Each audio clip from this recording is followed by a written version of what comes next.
Hujan deras dan angin kencang yang mengguyur kota Muara Enim dari malam hingga ke pagi, menyebabkan satu pohon besar di area komplek rumah dinas beberapa instansi di Kabupaten Muara Enim tumbang, dan menutup akses jalan komplek perumahan serta menimpa pagar rumah dinas, dan memutuskan jaringan listrik dan telkom. Kejadian ini sendiri terjadi selepas sholat subuh sekitar jam 5 pagi.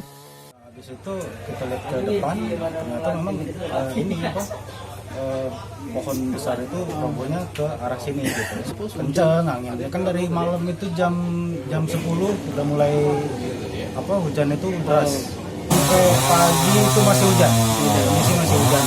Terus yang paling itu di pintu, pagar. Itu aja paling mobil itu bukan ketimpa ranting-ranting pohon, itu kaca belakang bagian kiri itu retak.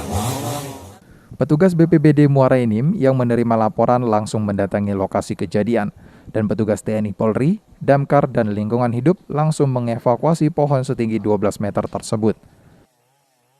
Bahwasanya ada pohon tumbang di dekat rumah Pak Bupati itu jam 5.30. Diperkirakan diameternya hampir 1,5 meter. Tinggi pohon itu hampir 12 meter. Ya, alhamdulillah korban jiwa tidak ada, tapi sekarang yang rusak itu hanya pagar rumah dinas diperuntukkan untuk PDAM.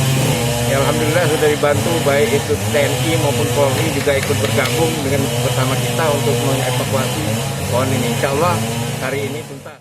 Tumbangnya pohon besar ini tidak menyebabkan kerusakan parah pada bangunan yang ada di komplek rumah dinas dan tidak menimbulkan korban jiwa. Mardiansah, PAL TV.